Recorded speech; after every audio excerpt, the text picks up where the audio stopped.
নমস্কার সবাইকে, welcome to my blog. আর সকাল সকাল গেটটা খুলেই দেখছি চারিদিকটা বেশ মেঘলা মেঘলা, কুয়াশা কুয়াশা। আর ঠান্ডাটাও না অন্য দিনের তুলনায় কমই আছে। ওই যে কদিন আগে খবরে দেখাচ্ছিল পশ্চিমী ঝঞ্ঝা হবে, নিম্নচাপ, সেগুলো শুরু হয়ে গেছে। যদিও বহরমপুরে প্রভাবটা একটু কম, বেশিরভাগ প্রভাবটা কিন্তু কলকাতা আর আমাদের বাড়ির সাইডটা, মানে উত্তর 24 পরগনা, দক্ষিণ 24 পরগনা, ওই সব দিকটাতেই বেশি বোঝা যায়। আজকে যদিও দেরিতে স্কুটি বের করছি, কিয়ানো রেডি হচ্ছে। কি ব্যাপারটা কি? আর ওর দিদা ওকে রেডি করছে, আমিও রেডি হয়ে গেছি। ওর কিন্তু দুষ্টুমি সমান তালে চলছে। ওইসব বলে না। আর এই তো সকালবেলা এই সমস্ত দুষ্টুমির মাঝখান দিয়ে রেডি হয়ে এখন বেরোচ্ছি ওকে নিয়ে স্কুলে।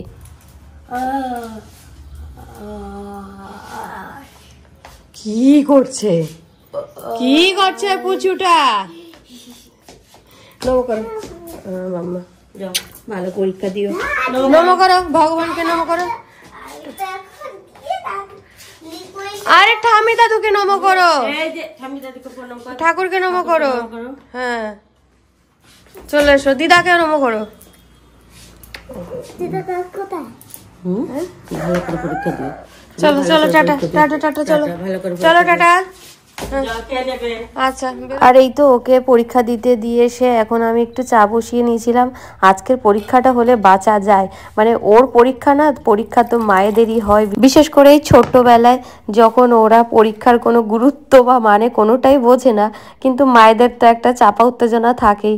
যাও, কেমন পরীক্ষা দিচ্ছে, আদৌ কিছু লিখলো কি না, কত পেলো তার থেকে বড় কথা জানা জিনিসটা সে লিখলো কি না লিখে চলে এলো। এই তো চা করার পরে বসিয়ে দিয়েছিলাম ডাল, আর এখন ডালের মধ্যে দিয়ে দিলাম একটুখানি সবজি। আজকে খুব বেশি কিছু রাঁধবো না, আর যতক্ষণ ডালটা আমার হচ্ছে ততক্ষণ আমি চাল ধোয়া জলটা রেখে দিয়েছিলাম, সেই জলটাই কিন্তু এখন গাছগুলোকে দিতে যাচ্ছি। এই মাঝে মাঝে একটু একটু সময় থাকলে তখন একটু করে চাল ধোয়া জল দিই। যদিও এখন শীতকাল বলে রোজকার জল দিতে লাগে না, কারণ আমার এই সাইডটা এতটাই রোদ কম পায়, জল খুব অল্প দিলেই হয়, কিন্তু একটু দিলে ভালো হয়, চাল ধোয়া জলটাই দিই। আর এই গাছে জল দিতে দিতে মা ছিল পাশে, তো মায়ের সাথে একটু গল্প করছিলাম। রোদ্দুর না পাতা দেখে তো পাতাগুলো কেমন হলুদ হলুদ হয়ে গেছে, একটা চেপটা হয়ে গেছে, এটা এখন ভারে। ওপরের টপটা দেখলাম চেপটে গেছে, আর চোখ পড়লো আমার ছোট্ট একটা অ্যাডেনিয়াম, যেটা নাসরিন দি দিয়েছিল।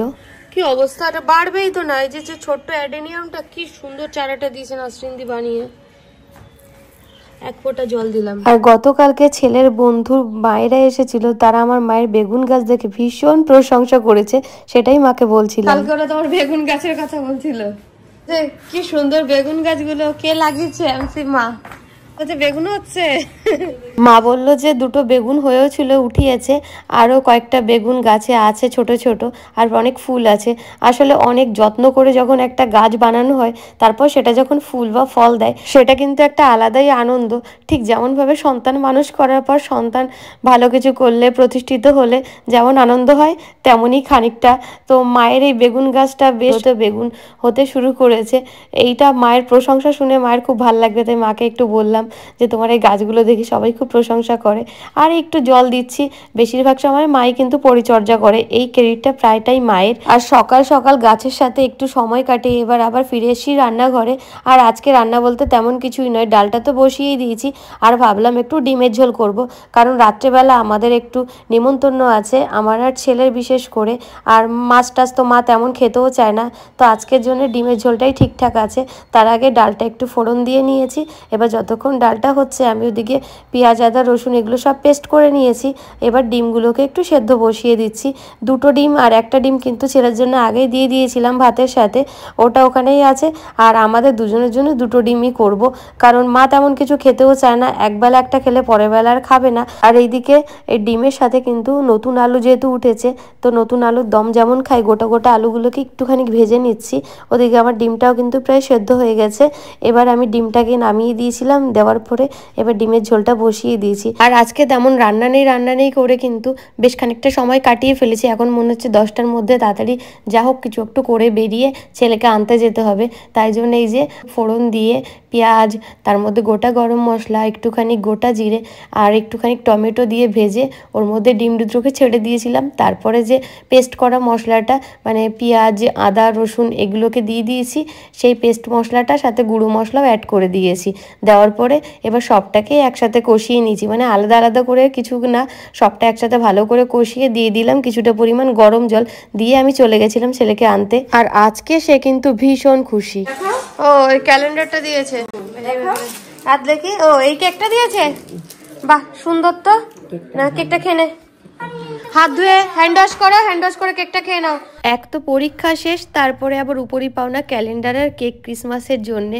তো তার খুশির আর অন্ত নেই, কিন্তু আমাকে তো যেতে হবে স্কুলে, তাই বসে পড়েছিলাম খেতে। কালকের বাঁধাকপি সাথে ডাল আর ডিমের ঝোল খাওয়ার পরে এখন রেডি হয়ে গেছি বেরোনোর জন্য। এখন বাজে সন্ধ্যা 7টা আর আমি যাচ্ছি কিয়ানকে নিয়ে ওর বন্ধুর বাড়িতে, নেমন্তন্ন আছে তাই। কিন্তু কিয়ানের কথা মতো সে নাকি ওর বন্ধুই না। তাহলে কি হয় তোর? বন্ধুই বলে, একসাথে পড়লে তাদেরকে বন্ধু বলে। আমাকে তো শুধু আমাকে দেখে কাঁদে আর বলে যে আমার কথা বল। তুই ওকে ধরিস কেন? আমি কি কই ধরি? আমি তোকে ধরিস কেন? তোকে দেখে কাঁদে কেন? আসলে অনেক কটা বেবি বয়ের মধ্যে ও একটা বেবি গালও ভীষণ ঠান্ডা প্রকৃতির মেয়ে, মানে কিয়ানের পুরো বিপরীত, তাই জন্য ওর সাথে একদমই ওর মেলে না। আর কথা বলতে বলতে আমরা চলে এসেছি পলকদের বাড়িতে, আর আসলেই দিয়ে দিয়েছে স্ন্যাক্স, বিস্কিট, চা আর সাথে ফ্রেঞ্চ ফ্রাই। বাকি সবাই কিন্তু অনেকটাই আগেই চলে এসেছে, আমি আর কিয়ান একটু লেটে এসেছি, সুতরাং আমরা লেটে স্ন্যাক্স খাচ্ছি। এই হচ্ছে হোস্ট মানে পলকের মা, ও কিন্তু আজকে অনেক রান্নাবান্না করে একেবারেই টায়ার্ড, সেইটা নিয়ে আমরা হাসাহাসি করছিলাম। আর বাকি এখানে ছিল কিয়ানদের ম্যাম আর ওদের বাকি বন্ধুদের মায়েরা। আর এদিকে সমস্ত বন্ধুগুলো একসাথে হয়ে খেলা হচ্ছে না মারামারি হচ্ছে, কি হচ্ছে সেটা বোঝা দেয়। পলকের বাবা কিন্তু ওদেরকে খেয়াল করছিল। আর এইদিকে কিয়ান দেখো কোথায়। কিয়ান, তুমি দাদার সাথে ট্যাব দেখতে পড়ে গেছো আর খেলবে না? সে এইখানে এসে পলকের দাদার সাথে ট্যাব দেখতে শুরু করেছে, স্ন্যাক্স খাচ্ছে চুপচাপ। আর এটাই হলো ওদের বেবি গার্ল বন্ধু পলক। পলক ওখানেও খেলা করছিল, আর তিনজন দেখো এখানে চলে এসছে খেলতে খেলতে মায়েদের কাছে, ওরা নাকি বিদেশে এসছে। আর যতক্ষণ বাচ্চারা খেলাধুলো করছে ততক্ষণ মায়েরা একটু সেলফি না তুললে হয়, তো সেটাই। তারপরে বাচ্চাদেরকে বসিয়ে দেওয়া হয়েছিল খেতে। আর এই যে প্রায় বাচ্চাই কিন্তু একা বসে গেছে, দু একজন পারছে না, তো তাদের সাথে মাও পাশে বসে গেছিল, কারণ একেবারেই খেতে পারছিল না। মায়েরা থাকলে একটু ঠিকঠাক হয়। কিয়ান যদিও যা খাওয়ার মোটামুটি নিজের মতোই খেয়ে নিয়েছে, সবটা খাবে না এটা তো স্বাভাবিক কথা, তো আমাকে আর যেতে হয়নি সাহায্য করতে। আর খাওয়া শেষ হতে না হতেই বাচ্চাগুলো আবার লাফিয়ে লাফিয়ে খেলতে শুরু করেছে। আমি বলেছি ঠেলাঠেলি করে নয়, বমি হয়ে যাবে। খাওয়া দাওয়া করেছো না? বসে বসে খেলো, বসো এখন, একটু বসে বসে বসে যাও সবাই, বসো, সিট প্লিজ, সিট নো, বসো, তুমি বসো, তুমি বসো, তুমি বসো। দেখেছিস কিভাবে লেগে যা, জড়িয়ে ধরো না, কেউ কাউকে জড়িয়ে ধরো না, বসে বসে খেলা করে একটা। তো শেষমেশ এদেরকে একটু বসানো গেল, কারণ খেয়ে উঠেই সবে লাফালাফি করলে আরেকটা অঘটন ঘটে যেতে পারে। আর একে দেখো, এ হচ্ছে রিয়া, এ কিন্তু ছেলের থালাতে খেতে বসে গেছে, মানে ওর একটু বেরোনোর তাড়াও ছিল। তো আমরা একটু পরে বসবো যেহেতু গল্প করছিলাম, ও বলল যে ঠিক আছে আমি ছেলের থালাতেই খেয়ে নিই, সেটা নিয়ে আমরা একটু হাসাহাসি করছিলাম। আর এইদিকে আমাদের কুকিং গার্ল ভীষণ ভালো রান্না করে, ও সেদিনকে গাজরের হালুয়া আমাদেরকে করে খাইয়েছিল, খুবই টেস্টি, সেটাই আমরা গল্প করাকরি করছিলাম। ও বললো আমার কোনো ব্যাপার না, রান্না যে কোনো সময় করতে পারি। আর এরপরে আমরা বসে গেছিলাম খেতে। আর প্রথমে ছিল হচ্ছে ফ্রাইড রাইস আর চিংড়ি মাছের মালাইকারি। আমরা কিন্তু নিচে বসাটাই প্রেফার করেছি, ও যদিও টেবিলে বসতে বলেছিল, কিন্তু ভাবলাম সবাই মিলে একসাথে নিচেই বসি। আর তারপরে দেওয়া হয়েছিল পাবদা মাছ, সেটা ভিডিও করানো হয়ে লাস্টে ছিল মাটন কষা, মিষ্টি, আর খেয়ে দিয়ে শুরু হয়ে গেছিল গল্প। কিন্তু বেলায় বেলায় চেঞ্জ হয়, মানে এই রাতে বেলা বেস্ট ফ্রেন্ড হচ্ছে, সকালে এদেরকে ভেবেছিলাম কিন্তু এরা দেখলাম ভালো না, জানো তো আমি মিশবো না এদের সাথে। আমি তো খুব, আর এদের কথাই একদম কান দেবে না, এরা আমার নামে অনেক নিন্দাবান্দা করবে, শুনবে না, খুব ভালো মেয়ে। আর তোমরা ডেট এখানে আবার পিকনিকের ডেট ফিক্স করার কথা হচ্ছিল। হ্যাঁ, বেস্ট ফ্রেন্ড কোলে করে নিয়ে যেতে পারে, এত বাহুবলী বেস্ট ফ্রেন্ড কোলে নিতে পারবে। আমরা দুজনে একই আছে একদম, সেই জন্য আমাদের ম্যাচ হয়েছে। ভিডিওতে হচ্ছে তোমার। হ্যাঁ, এরা নিজেরা রোগা বলে নিজেদেরকে বিশ্ব সুন্দরী ভাবে। ও মা, ভাবার কিছু নেই, ফু দিব ওদিকে উড়ে চলে যাবে, এরকম ভাবে। আমরা বিশ্ব সুন্দরী, একদম একদম একদম। আমরা কম সুন্দরী না, তোমরা বিশ্বের বাইরে ইউনিভার্সাল সুন্দরী, আমরা বিশ্ব সুন্দরী। তোমরা না খেয়ে অপুষ্টিতে ভোগো, দুর্ভিক্ষ চলছে তোমাদের। বরের পয়সা বাঁচাচ্ছি। হ্যাঁ, আমার পরে নগদ পয়সা খেয়ে ওই যে বরটা রোগা হয়ে যাচ্ছে আর এই বেটা ভুলে যাচ্ছে। শেষমেশ স্নেহা তার ছাদই বুকিং করিয়ে দিল। আমার ছাদ বুকিংই থাকলো। ঠিক আছে, তাহলে খুবই ভালো। ডেটটা ফিক্স করে হ্যাঁ হ্যাঁ, আমাকে ম্যাম অ্যানাউন্স করলে আমরা চলে যাবো। পূজা বলছে যে ম্যাডাম অ্যানাউন্স করলেই হবে, আমরা তো যাওয়ার জন্যই রেডি, আমাদের আর কিসের জ্বালা। সানডে করলে কি হবে, আমার মেয়েও তাহলে তারপরে অনেকক্ষণ মন খোলা হাসি আর মন ভালো করা গল্পের পরে এবার বাড়ি ফেরার পালা। চলে এসেছি বাড়িতে, ব্লগটা এখানে শেষ করছি, টাটা, গুড নাইট।